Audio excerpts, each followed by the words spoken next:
Hola a todos, mi nombre es Carla. El presente trabajo se titula Metodologías para el análisis multimodal de neuroimágenes en trastornos neurológicos y fue realizado en el Centro Internacional de Restauración Neurológica en conjunto con la Dirección de Investigaciones Clínicas en el Centro de Isótopos. El cerebro es la estructura organizada con mayor complejidad conocida. Las distintas modalidades de neuroimágenes con diferentes resoluciones temporales y espaciales han contribuido significativamente a una mayor comprensión de los mecanismos fisiopatológicos subyacentes en los trastornos neurológicos. A pesar de los innumerables progresos en la práctica médica, los trastornos del sistema nervioso continúan afectando a millones de personas en todo el mundo. En la actualidad, los sistemas de diagnóstico, evaluación y seguimiento constituyen un desafío y siguen siendo un problema abierto para la investigación. De ahí la necesidad de identificar biomarcadores en etapa temprana, tanto para el diagnóstico como para el pronóstico de las enfermedades neurológicas. Dentro de estas enfermedades, la enfermedad de Parkinson y la epilepsia son dos patologías que han sido tratadas tradicionalmente desde el punto de vista regional. Sin embargo, el enfoque actual aborda a ambas como trastornos de las redes cerebrales. En el caso de la enfermedad de Parkinson, por el circuito ganglios basales corteza tálamo cerebelo, y en el caso de la epilepsia, la interacción entre la red epileptógena y la red de propagación. En ambas patologías, aunque no son las únicas, se impone la necesidad de herramientas que permitan profundizar en el estudio tanto de la actividad neuronal como de las redes cerebrales involucradas. La SPECT cerebral permite la evaluación del flujo sanguíneo cerebral regional, constituyendo una herramienta útil para el estudio de la actividad neuronal debido al acoplamiento que existe entre el flujo sanguíneo y el metabolismo cerebral. La principal limitante del SPECT radica en que la interpretación de estos estudios se realiza esencialmente de forma cualitativa. Algunos métodos semicuantitativos han sido propuestos, pero estos han estado limitados esencialmente por la resolución espacial y temporal propia de la técnica, por cómo se seleccionan las regiones de interés y la región de referencia utilizada para la cuantificación relativa.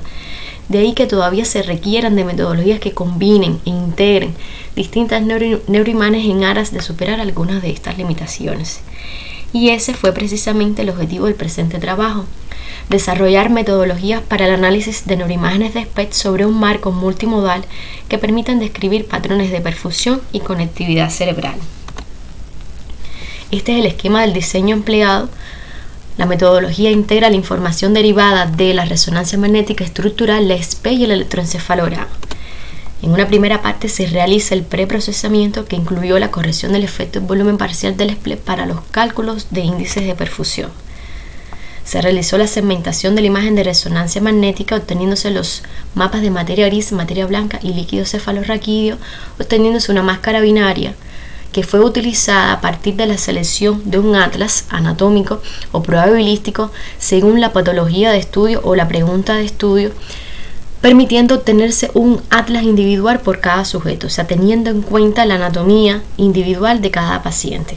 Este atlas individual, en conjunto con el SPECT, luego de la corrección del efecto en volumen parcial, permitió la obtención de un índice de perfusión y un índice de asimetría para cada ROI o región de interés definida por dicho atlas. Esta metodología se realizó en código Python y se utilizaron algunas de las funciones del software FCL. Se aplicó en el Servicio de Medicina Nuclear del Centro Internacional de Restauración Neurológica para el estudio de pacientes con enfermedad de Parkinson, tanto en estadio inicial como avanzado, y en el estudio de pacientes con epilepsia del lóbulo temporal y epilepsia extratemporal. A partir de estos índices de perfusión fue posible describir patrones de perfusión y patrones de conectividad molecular. Para ello se utilizó el método de agrupamiento K-medias, que permitió identificar grupos de regiones con un patrón similar de índice de perfusión, y se seleccionó K igual 3 sobre la base de 3 niveles de perfusión: basal, hiperperfusión e hipoperfusión. La conectividad molecular fue estimada a partir de la correlación de Pearson de la matriz formada por los índices de perfusión, donde las filas fueron definidas por las regiones del atlas anatómico previamente seleccionado y la cantidad de sujetos. Este modelo de conectividad asume que las covariaciones en el flujo sanguíneo cerebral entre diferentes regiones forman una red. Ahora, en el estudio de la epilepsia, dada la complejidad de algunos tipos de crisis, impera la necesidad de combinar distintas modalidades, no solo con diferentes resoluciones espaciales, sino también resoluciones temporales, por lo que se incluyó el estudio del electroencefalograma ictal combinado con la metodología SICOM. La metodología que se propone utiliza la salida de la metodología SICOM como información a priori en un método de solución inversa del electroencefalograma ictal.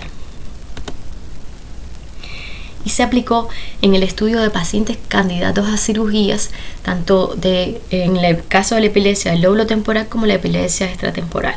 Se realizó un análisis de coincidencia utilizando las medidas de sensibilidad y especificidad y definiendo como patrón de referencia o gol estándar la intersección espacial de la zona epileptógena hipotética con el sitio de resección evaluado por la resonancia postquirúrgica y una puntuación de valor 1 en la escala de Engel, que significa que el paciente quedó libre de crisis luego de la cirugía. Algunos de los resultados luego de la aplicación de estas metodologías fueron, en el caso de la enfermedad de Parkinson, que se encontró, en la figura se muestran en azul los índices de perfusiones que fueron mayores en el estadio avanzado de la patología y en rojo los casos de las regiones en que el índice de perfusión fue mayor en el estadio inicial. Y se encontró que un mayor índice de perfusión en estadio avanzado en cerebelo y tálamo, que además correlacionó positivamente con los años de evolución de la enfermedad y con escalas que evaluaron esencialmente una componente motora. Estos resultados aportan evidencia adicional a la hipótesis planteada por la comunidad científica sobre un patrón de hiperactividad en tálamo y cerebelo como posible biomarcador de la enfermedad de Parkinson. Otra región que mostró mayor índice de perfusión e índice de asimetría en el estadio avanzado de la enfermedad y con correlación positiva con las escalas Hoehn-Yahr y el Mini-Mental fue la corteza cingulada. Recientes artículos sugieren que la participación de la corteza cingulada es significativa en el desarrollo de síntomas no motores y deterioro cognitivo. Al inicio de la enfermedad, el hemisferio ipsilateral se caracterizó por una hipoperfusión que con el avance de la patología tiende a la simetría. El patrón de hiperperfusión se caracterizó esencialmente por estructuras subcorticales. En el caso de la epilepsia, las diferencias significativas de los índices de perfusión se encontraron en su mayoría en regiones que correspondían a la zona epileptógena. Esto constituye un resultado esperado, aunque también se encontraron diferencias significativas en regiones que no pertenecían al lóbulo cerebral involucrado en la generación de las crisis. Dentro de estas estructuras estaban el núcleo rojo, sustancia negra, mesencéfala y médula elongada. El mesencéfalo ha sido asociado con la gravedad de la enfermedad y con el perfil neurocognitivo. El patrón de hipoperfusión interectal fue mucho más extenso en la epilepsia del lóbulo temporal en comparación con la epilepsia del lóbulo frontal, abarcando regiones bilaterales de distintos lóbulos. Este resultado es análogo al extenso hipometabolismo de la glucosa en los lóbulos temporales y en regiones extratemporales descritos por distintos autores. La importancia y la relevancia clínica de estas áreas de hipoperfusión en el patrón ictal son menos conocidas. Precisamente, la metodología propuesta constituye una herramienta que permitiría profundizar en el análisis de estas regiones. Los patrones de conectividad molecular fueron diferentes para los dos grupos, epilepsia del lóbulo temporal y epilepsia del lóbulo frontal. En el caso de la epilepsia del lóbulo temporal se encontraron diferencias significativas en los lóbulos temporales y núcleos de la base. Y en el caso de la epilepsia del lóbulo frontal, el patrón de conectividad comprendía conexiones entre distintos lóbulos cerebrales, además de sustancia negra, mesencéfalo, cerebelo, puente y médula. Hay autores que sugieren que las alteraciones funcionales en el mesencéfalo podrían utilizarse como biomarcadores de depresión en la epilepsia, y hallazgos muy recientes han asociado al mesencéfalo, puente y médula con la muerte súbita en pacientes con epilepsia. En el presente estudio no se incluyeron variables clínicas relacionadas con la depresión o riesgo de muerte súbita, por lo que no fue posible estudiar dicha correlación. No obstante, la metodología diseñada permitiría profundizar en la implicación de estas regiones en ambos sentidos. A pesar de este análisis multimodal basado en SPECT, resonancia y atlas, no es suficiente para la identificación de las zonas epileptógenas en los casos de crisis de corta duración. De ahí que hayamos incluido el electroencefalograma y tal en una nueva metodología. En los 4 casos con buena evolución tras la cirugía, las zonas epileptógenas estimadas por la metodología presentan coincidencia espacial con el sitio de recepción quirúrgica, lo que se puede apreciar en las imágenes y se refleja en los altos valores de sensibilidad y especificidad. Al presentar ausencias de crisis, se puede afirmar que el sitio de recepción constituía la zona epileptógena. Los mayores valores de sensibilidad fueron alcanzados al utilizar la salida del cisco como fuente a priori en la solución inversa del eje y tal. La sensibilidad refleja la capacidad de la metodología de identificar correctamente a los fósiles que constituyen la zona epileptógena.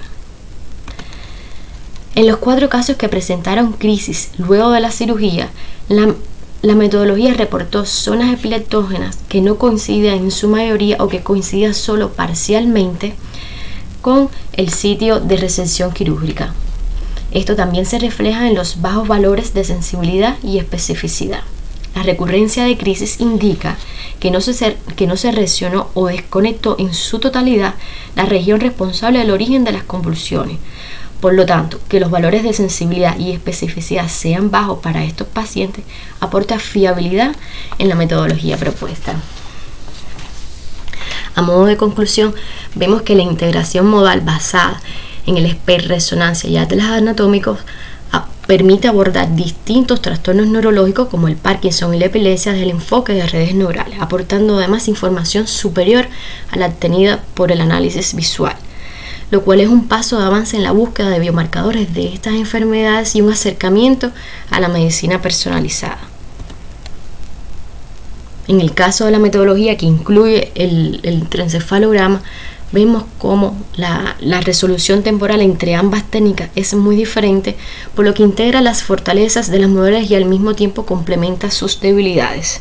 Se puede obtener nueva información a la obtenida por cada modalidad de forma individual y extiende la posibilidad del tratamiento quirúrgico a pacientes que han sido considerados no tratables quirúrgicamente por dificultades en la localización de la zona epileptógena. Las publicaciones correspondientes a algunos de estos resultados las puedes encontrar en cualquiera de estos artículos. Espero les haya gustado. Muchas gracias.